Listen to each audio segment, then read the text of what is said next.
Today, our mission is, well, it's pretty foundational. We're taking a really close look at the heart of anti-colonial and decolonial thought. And we're doing that through probably the most essential text, Mm. certainly one of them by Frantz Fanon, specifically The Wretched of the Earth. Exactly. So if you're a student, maybe doing research, or honestly, just anyone trying to figure out why global inequality still feels so potent, so violent sometimes, this is really crucial stuff. Foundational knowledge. It really is. And Fanon is, I think, the essential guide here because he's not just talking politics in the abstract. He digs deep into the psychological scars, the wounds left by domination. Right. We're looking at someone who lived through and wrote about two incredibly intense, violent realities. His first major work, Black Skin, White Masks, Yeah. that came out of his experience of colonial racism in metropolitan France in the 1950s. That feeling of trying to survive as a black man in the colonizer's own house, essentially. Exactly. The personal trauma of it. And then fast forward about 10 years, he's right in the thick of the Algerian War of Liberation, a brutal, brutal conflict. And that experience gives us The Wretched of the Earth, which is just this raw dissection of revolution. It covers the necessity of violence, who the agents of change actually are, and then, well, the often tragic political failures, the psychological fallout that can happen after independence is one. Yeah, the aftermath. And that brings us to the conversation around Fanon today, which is so vital. People ask, is this work just, a relic? Is it just lost rhetorical baggage from that early post-colonial moment? That moment of hope, maybe, after the Bandung Conference in 1955, when newly independent nations tried to forge this third way, this Afro-Asian solidarity against the Cold War powers. Right, that initial wave. And then you see movements that seem to echo Fanon, like Black Power in the U.S., or you think about Steve Bickam's Black Consciousness movement in South Africa. Did Fanon's ideas kind of die out when those movements declined or were suppressed? Our argument, and I think the reason we're doing this deep dive, is emphatically no. Definitely not. His insights into how colonial structures persist, these ideas of dual economies, they keep getting rediscovered, especially when we talk about neo-colonialism, about the global South today.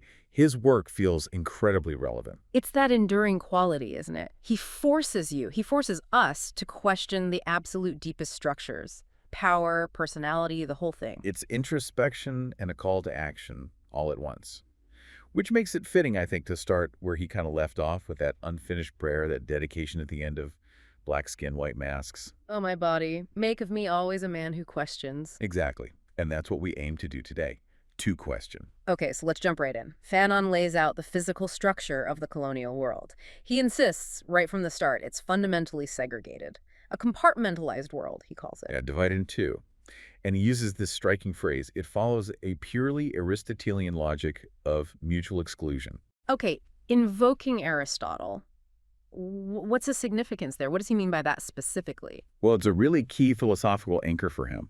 In basic Aristotelian logic, something is either A or it's not A. There's no overlap, no middle ground. Black or white, essentially. Exactly.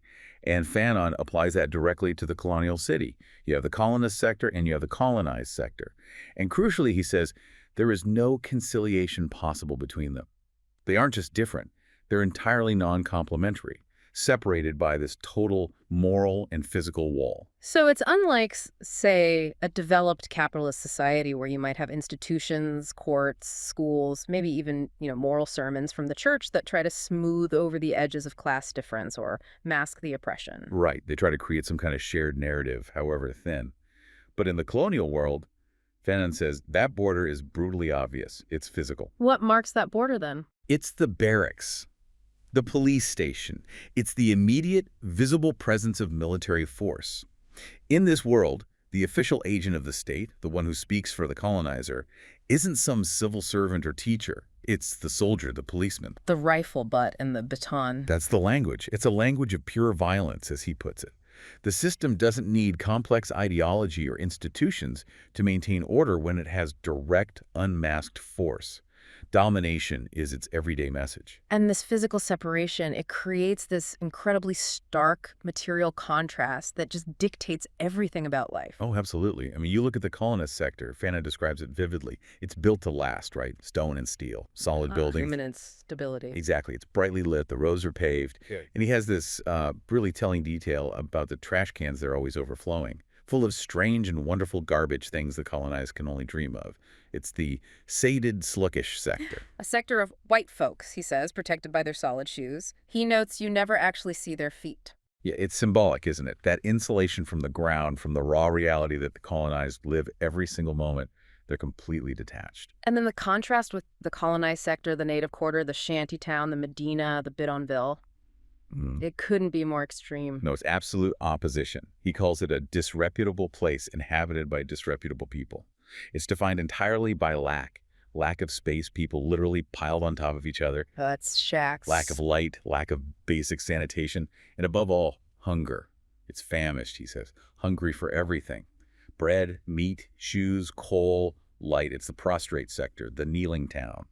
Crushed. The difference isn't just a gradient of wealth like you might see between rich and poor neighborhoods elsewhere. It's total, existential. Enforced by violence. That's the key. It's not just economic disparity. It's a maintained state of siege. So living in this violent, segregated reality, it must profoundly shape the inner life, the psychology of the colonized subject. How does Fanon describe that? What's going on inside? He talks about the colonized developing this peculiar visceral intelligence, a kind of gut knowledge totally dedicated to survival. Survival of the body, yes, but also the spirit. Constantly on guard. Constantly. Living with anxious antennae, he says, always listening, scanning for hostile signals, because the entire world is configured against them. It's a state of permanent, exhausting alertness, almost an internal terror. And this leads to what I think is one of the most powerful observations in the book. The colonized are dominated, but crucially, they are not domesticated. Yes. That is the crucial psychological distinction. The colonial system tries everything to reduce them, to make them feel subhuman. The colonized subject is always presumed guilty, always under suspicion, living under the sword of Damocles. But it doesn't fully break their spirit. Deep down, Fanon argues, they acknowledge no real authority. They are actually convinced of their inferiority, despite everything they're told. They're just waiting, patiently waiting for the colonist to let his guard down, for the moment to turn the tables. Domination holds them down physically, but it hasn't shattered their internal will to resist. And that internal will, that tension, it even manifests physically, doesn't it? Absolutely. He writes about their muscles being always tensed. It's not a passive anxiety. It's this coiled readiness, a potential energy. Ready to flip the script. Ready to change roles, as he puts it, from being the game, the hunted, to becoming the hunter. And that internal life is fueled by this intense, suppressed envy, the look they cast at the colonist sector. It's described as a look of lust, a look of envy. It's not abstract political desire, it's concrete. Totally concrete. The daily dream is about taking the colonist's place, not just overthrowing the system, but literally possessing his stuff, his table, his bed, his car, even his wife, Fanon notes starkly. It's about occupying that space of privilege. Which, of course, the colonists senses immediately. That bitter realization, they want to take our place. And Fanon drives it home. There's not one colonized person who doesn't dream, at least once a day, maybe unconsciously, of settling himself in the colonist's place. Okay, so that's the dynamic he described back in 1961. How does this connect to our world now? Because the source material suggests these structures haven't really gone away. Not at all. And this is where Fanon becomes incredibly prescient about what we now call neo-colonialism. These same kinds of dual economies, this compartmentalization, can be reproduced, even without direct political rule. So the borders aren't necessarily barracks and police stations anymore. They might be economic borders. Borders enforced by international finance, by trade agreements, by structural adjustment programs imposed from outside. You mentioned Joseph Stiglitz, the economist. He observed that the kinds of solutions often pushed by institutions like the IMF or the World Bank, they can have the feel of the colonial ruler. Exactly. Demanding policies that prioritize, say, debt repayment, or opening markets to foreign capital, often at the expense of local development, local needs, local food security. The priorities are set externally. And the result? What does that look like on the ground? You get what Fanon described, that colonial shadow falling across globalization's supposed successes. You get these islands of incredible wealth maybe linked to resource extraction or high-tech enclaves or tourism completely disconnected from the surrounding reality. Pockets of wealth right alongside pervasive poverty, malnutrition, injustice. The source mentioned the India Shining example. Yeah, that was the slogan, right? But beneath the surface, the data showed something else entirely. Huge percentages of rural households still without electricity, facing massive daily blackouts. It's the same structure, the sector of stone and steel and lights, utterly detached from the famished sector. And the psychological dynamics Fanon described, the exclusion, the envy, the sense of waiting, the tense muscles they can persist to, even when the colonizer isn't a specific person you see every day. The structures themselves maintain that pressure. So this pressure cooker environment Fanon describes, inevitably it leads to explosion. And that brings us squarely to his most controversial, most debated concept, violence. Yes, and it's absolutely critical here, I think, to make a distinction right away. People often conflate Fanon's view with the preface Jean-Paul Sartre wrote for The Wretched of the Earth. Sartre's preface is quite famous, almost notorious, for seeming to glorify violence, calling the colonized this unstoppable whirlwind. It's very dramatic, very existentialist, but it's not quite Fanon's own position. We have to remember Fanon was a psychiatrist. He treated the victims of this violence on both sides. The sources suggest that deep down he actually hated it. So for Fanon, violence isn't a romantic ideal or just an emotional outburst of rage. No, not primarily. For him, it's presented as a grim political necessity. More than that, it's an act of creation. He calls it an absolute praxis, the perfect mediation. Praxis, meaning theory put into action, mediation between the old world and the new one. Exactly. It's not just about tearing down, it's about building something new. Yeah. It's the process, he argues, of man reconstructing himself. Reconstructing himself. How so? He argues that the colonized subject is literally cured of colonial neurosis, that feeling of inferiority, that tension by driving the colonist out by force. The act of fighting itself is therapeutic, liberating. It breaks the psychological chains. It eliminates, in one go, he says, both the oppressor and the psychic state of being oppressed. The survivor stands on the national soil, feeling it under his feet for the first time as his own. The violence forces a kind of collective awareness, too. It binds the fragmented parts of the colonized people together, making them recognize their shared fate, their shared future nation. But this impulse, this readiness for revolutionary violence, it isn't spread evenly across the colonized population, is it? Fanon draws some really sharp distinctions. He does. And this internal stratification is absolutely central to his theory of revolution. He's actually deeply critical of the urban elite, the group often represented by the mainstream nationalist parties. Who are these people, typically? He points to, teachers, small tradesmen, maybe some clerks, intellectuals, people who have, in some small way, benefited from the colonial system. They might have a slightly better position, a bit more education. So their demands are different. Their demands tend to be for reforms within the system, better wages, maybe more rights, greater assimilation into the colonial structure. They're often invested, Fanon argues, in improving the system, not necessarily overturning it completely. He calls them the freed slaves, right? Focus more on individual gain.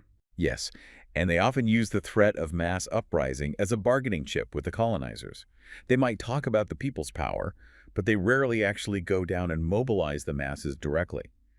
Their approach is often based on a kind of insipid humanitarianism, trying to appeal to the colonizer's conscience or to international opinion. Okay, so that's the urban elite. Who does Fanon see as the real engine of the revolution, then? He contrasts them sharply with the rural masses, the peasantry. The people often ignored or even despised by the urban political parties. Exactly. He sees the peasantry as the great spontaneous reserve of revolutionary energy. Why? Because they are fundamentally altruistic, he believes, disciplined by their collective life, and crucially, they've been almost entirely excluded from any benefits of colonialism. They've only known exploitation. So they have nothing to lose, essentially. Precisely. When the urban militants are forced out of the cities and go to the countryside, Fanon describes the peasants latching on to their every word. They don't need philosophical debates. They immediately ask the practical question, when do we start? Their situation makes them inherently ready for radical change. And then there's this third group, maybe the most surprising revolutionary agent in Fanon's analysis, the lumpen proletariat. We should probably define that term because it's often misunderstood, especially coming from classical Marxism. Yeah, that's important. Lumpen proletariat. It generally refers to the most marginalized, the utterly dispossessed, people outside the formal economy, vagrants, the chronically unemployed, petty criminals, sex workers, people living on the absolute fringes, often in the shanty towns circling the cities. And traditional Marxist theory was often quite suspicious of this group, right? Saw them as unreliable, potentially reactionary. Very suspicious. Often saw them as easily bought off by the ruling class, liking the discipline and consciousness of the organized working class. But Fanon completely flips that idea on its head. He really does. He argues that this group, the ones the colonizer considers subhumans, the ones with absolutely nothing to lose, because they were never even part of the colonial system's meager offerings. They become one of the most spontaneously and radically revolutionary forces. Why? What makes them so revolutionary in his eyes? Their desperation, their total exclusion. They aren't looking for reforms. They want to tear the whole thing down. When the revolution reaches out to them, they dedicate themselves completely. Militant action, Fanon says, becomes their way back to the nation. It's how they find dignity, purpose. The gun becomes their entry ticket. In a sense, yes, their entry into the forbidden cities, into history. It redeems them in their own eyes. Their marginalization makes their commitment total. This idea of transformation through action and the potential for betrayal even after sacrifice is really driven home by some of the anecdotes. The source material mentions a long poem about Naaman, the Mandingo warrior. Ah, yes. That story is just devastating. And it serves as such a powerful, painful lesson in Fanon's narrative. Naaman fights bravely for the colonizing power, for France. In Europe, right? Corsica, Italy, Germany, during the World Wars. Exactly. He distinguishes himself, gets decorated, becomes a hero. He believes, presumably, that through this ultimate sacrifice, shedding his blood for the metropolis, he's earned his place, earned his humanity, his citizenship. But then he comes home. And upon his return, back in Africa, he's simply gunned down by French police during a protest or disturbance at Tirouet-sur-Mer. And we should probably pause here. Tirouet-sur-Mer, like the massacre at Sétif in Algeria in 1945, wasn't an isolated incident. These were events where French forces brutally suppressed returning African soldiers or demonstrators who were demanding rights or independence after they had fought and died for France in World War II. The betrayal is just staggering. And Fanon uses Naaman's story to say that all colonized soldiers, whether black Africans, Arabs from North Africa who fought for the liberty of the colonizer, recognize their own potential fate in his. That crushing realization. The empire will use your body, celebrate you when it needs you over there. But the moment you return home and assert your own rights, your own dignity, it will kill you without hesitation. Because fundamentally, you are still seen as disposable, as less than human. It's that kind of absolute betrayal, Fanon implies, that makes the turn towards radical, total violence seem not just understandable, but almost politically logical, a necessary act of self-preservation against a system that offers no other way out. Exactly. But winning that armed struggle, achieving independence, Fanon makes it painfully clear that's not the end of the story. It's almost just the beginning of a new, perhaps even more complex set of problems. Yeah, the tragic arc continues, doesn't it? What happens after the colonizer leaves? This is where he focuses on the failure of national consciousness, and he places a lot of the blame squarely on the shoulders of the emerging national bourgeoisie. He does. And his critique here is incredibly sharp, almost prophetic in many ways. He argues this new ruling class, the national bourgeoisie in post-colonial states, is fundamentally different from its European counterpart. It's an underdeveloped bourgeoisie. Underdeveloped in what sense? Economically? Primarily, yes. They have practically zero economic clout on their own. They didn't emerge organically from centuries of developing production, invention, industrial capacity like the European bourgeoisie did. So they weren't captains of industry building things? No. Their background, under colonialism, wasn't in production. It was usually in professions, maybe small trade, or working within the colonial administration. Their energy, Fanon says, gets channeled into intermediary activities. What does that mean, intermediary? Things like being agents for foreign companies, import-export businesses, getting government contracts through connections, land speculation, working the bureaucracy. It's about extracting value, not creating it. It's networking and scheming, not building factories. They had the psychology of a businessman looking for a quick deal, not an industrialist investing for the long term. Precisely. They didn't accumulate capital during the colonial era, and after independence, Fanon observes, they tend to either hoard the wealth they gain, spend it conspicuously, or worse, ship it straight out of the country to foreign bank accounts. There's no real investment back into national development. The source material mentions this idea that an authentic national bourgeoisie should have betrayed its class destiny, right? It should have used its education, its position, to genuinely uplift the nation. That was the hope. Yeah. That they would learn from the people, apply the knowledge gained in colonial universities for the collective good, maybe sacrifice their immediate profit motives for national construction. But instead, Instead, Fanon says they choose the abhorrent path of a conventional bourgeoisie, but without the productive capacity. They essentially take over the comfortable positions left by the colonists. And in the worst cases, they turn the country into a playground for foreigners, a bordello for Europe. he gives examples, doesn't he? Like casinos catering to Western tourists. Yeah, he mentions the casinos in Havana or Mexico City at the time, the luxury resorts on beaches in countries where the majority of the population lacks basic necessities, like clean water or housing. It's about catering to the desires of the wealthy West, rather than building from the ground up. It sounds like a deep cynicism on their part. He suggests they have this cynical realization that the system they're running is unstable, that it can't last forever. So their goal is just to make as much money as possible, as quickly as possible, while they can. They're not building a future, they're managing a temporary windfall. It's just replacing the white exploiter with a black or Arab one. And propping up this whole rotten system often is the figure of the national leader, the hero of the liberation struggle. Yes, the leader. This is another crucial and tragic part of Fanon's analysis. The leader, often someone with genuine heroic credentials from the anti-colonial fight, becomes indispensable to this new, corrupt bourgeoisie. How so? What role do they play? They become the CEO of the company of profiteers, as Fanon puts it. They act as a vital screen, a buffer between the grasping ambitions of the new elite and the potentially angry masses. Because the people still trust the leader. Because of their history. Exactly. The leader's past heroism provides legitimacy. They become the symbol of national unity, the embodiment of the struggle. And this allows them to mystify the situation, to numb the senses of the masses, preventing them from seeing the new forms of exploitation happening right under their noses. And since this new elite isn't actually delivering real economic progress or development for the majority, what does the leader offer instead? History. They offer history.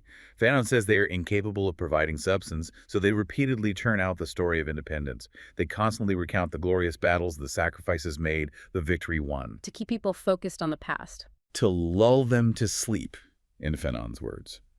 To distract them from the failures of the present. It stops the people from demanding accountability now, prevents them from developing a critical consciousness about the new realities, keeps them from setting foot in history themselves. And what happens to the political party, the party that led the liberation struggle? It degenerates right alongside the leader and the bourgeoisie. What should be the dynamic engine of popular consciousness, the spokesperson for the masses? It quickly hollows out. How does that happen? It stops being a place for real debate or ideas flowing up from the grassroots. Instead, it becomes a syndication to individual interests, a club for the elite to carve up power and resources. It just transmits orders from the top down. A tool for control rather than liberation. And Fanon describes its final chilling stage. It essentially becomes an intelligence agency. Its main function becomes monitoring the population, reporting dissent, and repressing the very people it supposedly fought to free. This whole failure, the mediocre bourgeoisie, the mystifying leader, the dead party, it creates a vacuum, doesn't it? A weakness in the national spirit. A profound weakness. And into that vacuum, Fanon warns, rush the old demons, the divisions that colonialism itself often exploited. The first sign is often a rise in chauvinism. Meaning nationalism turns ugly. Yes, the focus shifts. Remember, the initial slogan might have been, replace the foreigners, meaning the European colonists. But soon the target of popular anger changes. It becomes other Africans, people from neighboring countries who might be working or trading in the newly independent nation. So instead of demanding more from their own elite, the urban population starts blaming. Ivorians attacking Dahomians, Senegalese turning against Sudanese. Exactly. It becomes a xenophobic outlet for frustration, conveniently distracting from the internal failures of the national bourgeoisie. And from that kind of generalized chauvinism, it's a short, dangerous step towards tribalism and what Fanon calls regional federalism. Right. Because colonialism often deliberately favored certain regions, maybe those with valuable resources like groundnuts or cocoa or diamonds. It created inequalities within the colonized territory. And after independence. Those richer regions, or the elites controlling them, start to say, why should we share our wealth with the rest of the nation? They refuse to feed the poorer regions. Fanon gives the example of the conflict between the Balubas and the Luluas in the Congo, or the attempt by the resource-rich Katanga province to secede entirely. So the national unity, which was forged in the struggle against the colonizer, just fractures along these old, often artificially created ethnic or regional lines. Masked by tribal identity, but often driven by economic self-interest of the regional elites. And Fanon points out that colonialism actively used religious and racial divisions too, right, to make these splits deeper. Shamefully so. Actively fostering tension, for instance, between what they designated Black Africa and White Africa or North Africa. And tragically, Fanon observes, new national bourgeoisies in both regions often internalize these colonial racist ideas. So you get elites in North Africa claiming a superior Mediterranean heritage, looking down on sub-Saharan Africa as savage. Or vice versa, promoting suspicion between religious groups, vilifying Islam or Christianity, depending on the context. It leads to this depressing cycle, a relapse into virulent chauvinism and tribalism, instead of building a mature, inclusive, maybe socialist national consciousness. Yeah.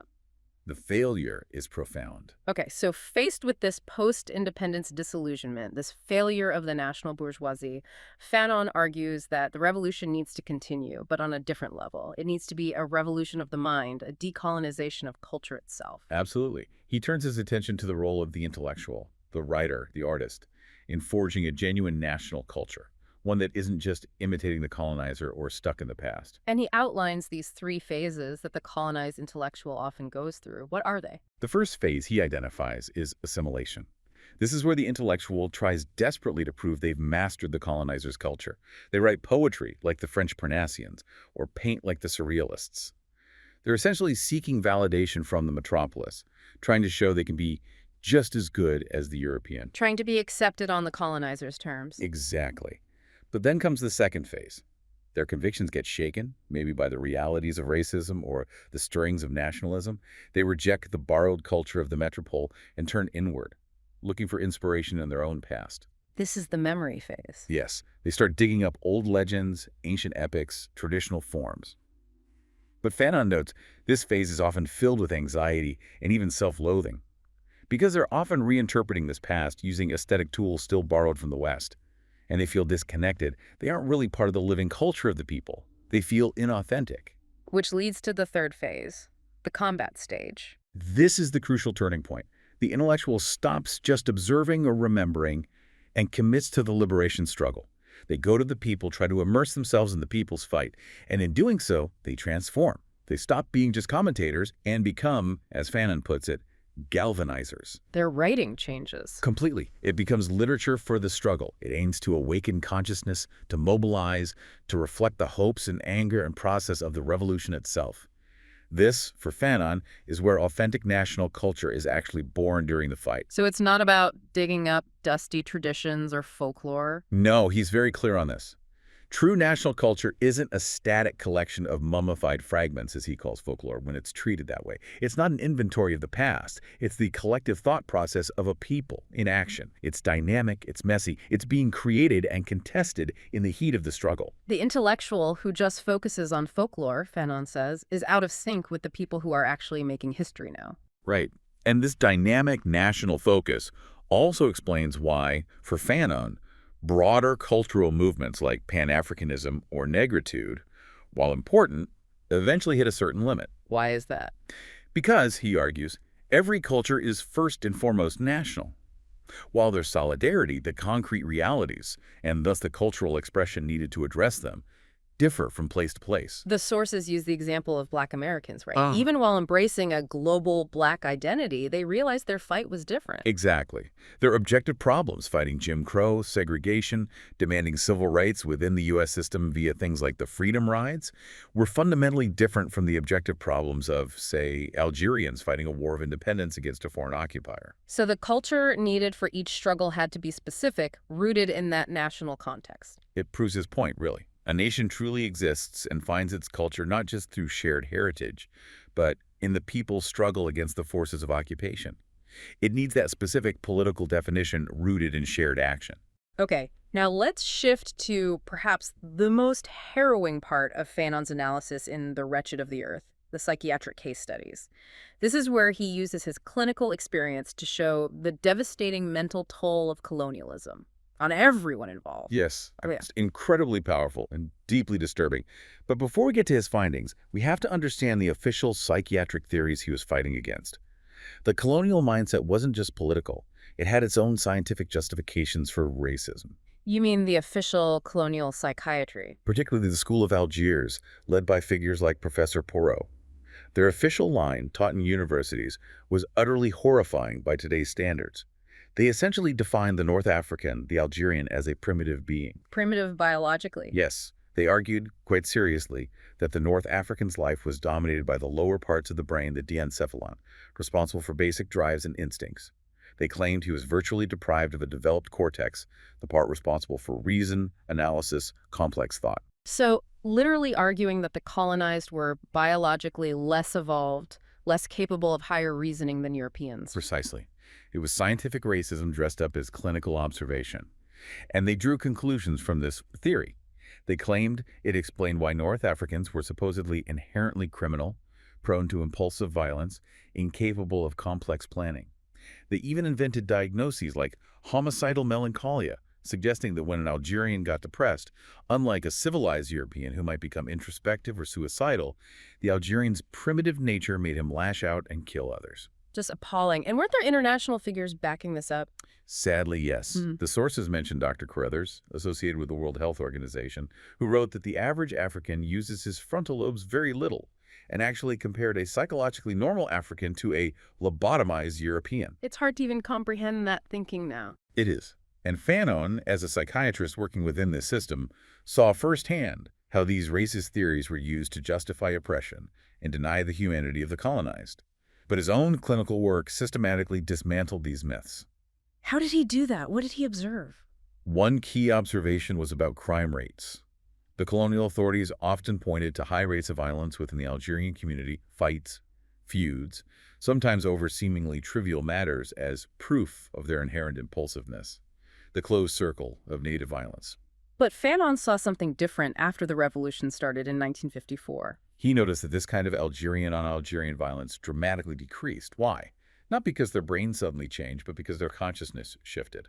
People realized, he argued, that fighting each other was suicidal.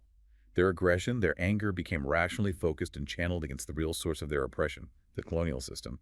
The born criminal idea was exposed as a myth created by the conditions of oppression itself. So the real pathology wasn't inherent, it was caused by colonialism. And his case studies show this devastating impact. Tell us about the former fighter haunted by the bomb. Yeah, this is a deeply affecting case. A man suffering years after independence. Severe anxiety, insomnia, recurring suicidal thoughts, all linked to the specific date he carried out an order during the war, planting a bomb that killed 10 colonists. Even though it was an act of war, part of the struggle? Yes. Objectively, it was a reasoned act within the logic of the liberation movement at the time. But afterward, his own conscience, his sense of personal responsibility, couldn't easily integrate that act, especially in historical perspectives shifted slightly. The weight of those deaths became an almost unbearable psychic burden, showing the complex moral and psychological cost, even for those fighting for a just cause. And then the case of the man whose wife was raped by soldiers. That shows how the violence targeted the entire social fabric, the family. A truly horrific case. His wife was assaulted by soldiers specifically as a punishment for his resistance activities.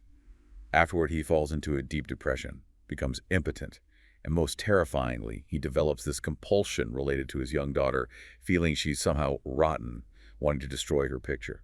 How did he begin to recover? Fanon helped him reframe the event, to understand why his wife was targeted not randomly, but because of her own strength and tenacity in protecting him and the resistance network. Seeing her violation not as passive victimhood, but as connected to her sacrifice and resistance, allowed him to begin healing. It helped him see the violence as something inflicted on them by the system, not an inherent rottenness within them. He resolved to take his wife back, to rebuild. It shows the depth of the psychological warfare involved. But Fanon also insists the damage wasn't one-sided. The colonizer, the agents of oppression, were also psychologically damaged by their own actions. Absolutely. He includes cases from the other side. The example of the European police officer involved in torture sessions is chilling. What happened to him? He starts developing severe panic attacks, insomnia. He can't get the screams of the tortured out of his head. And this violence he inflicted professionally starts bleeding into his home life. He feels urges to beat his own children. In one terrifying episode, he physically attacks his wife, ties her up, shouts about teaching her who's the boss. The violence turns inward. It internalizes itself and possesses us, as Fanon writes. The very act of dehumanizing and brutalizing others inevitably dehumanizes and brutalizes the perpetrator.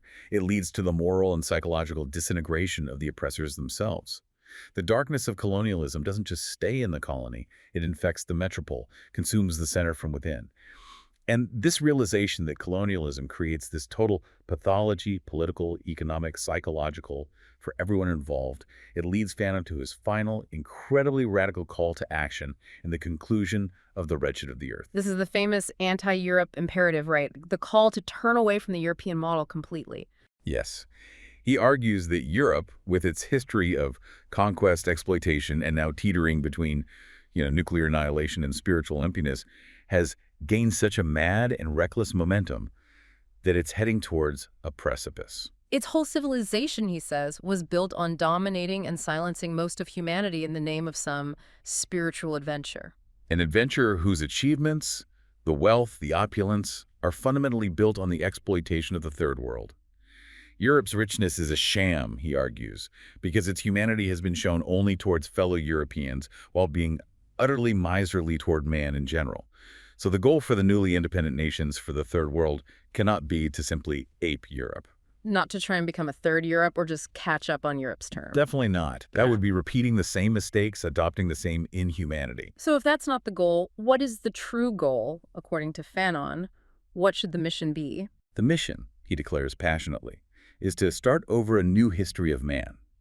It's about inventing something entirely new, to try and create a man in full, something which Europe has been incapable of achieving. So it's not about competing in terms of GDP or industrial output if those things continue to brutalize people. Exactly. The focus has to shift away from simply replicating European models of development, which often came at immense human cost. The goal should be a collective humanistic development.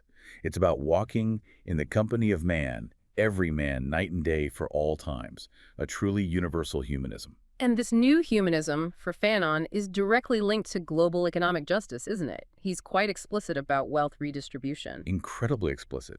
He states bluntly that the wealth accumulated by the imperialist nations is, in fact, our wealth. It belongs to the colonized who created it. So foreign aid isn't charity. Not at all. It's just reparation. It's repayment for centuries of stolen resources, forced labor, lives destroyed. Europe's prosperity was built on the sweat and corpses of the Third World. Therefore, he argues, the entire fate of the world depends on humanity finally confronting this need for a redistribution of wealth on a global scale. It's not just a moral issue, it's a practical necessity for global stability and genuine human progress. Which brings us back in a way to the psychological journey. Because achieving this new humanism, this global redistribution, requires moving beyond the initial mindset of the liberation struggle itself. Yes, that initial phase, Fanon acknowledges, often required that stark Manichaeanism, that absolute division between us and them, colonizer and colonized, black and white. It was psychologically necessary, perhaps, to mobilize people for the fight. But that can't be the end point. Absolutely not. The ultimate challenge for the post-colonial world, and for anyone studying these ideas today, is to move beyond that simplistic, undifferentiated nationalism. The need is to develop a mature social and economic consciousness. To realize, as Fanon puts it, that exploitation doesn't always have a white face. Exactly. The masses eventually come to understand that some blacks can be whiter than the whites, that the structures of inequality and exploitation can persist and even be intensified under a new national leadership with a black or Arab face. So the final provocative thought for you, the listener, isn't just about understanding Fanon's historical context. It's about recognizing that the struggle he described, the fight against exploitation, the need for genuine humanism, the demand for economic justice, is ongoing. It requires constant questioning, constant vigilance against all forms of dehumanization and exploitation, no matter who is perpetrating them. That's the enduring challenge Fanon leaves us with, to truly strive for that man in full, for everyone, everywhere.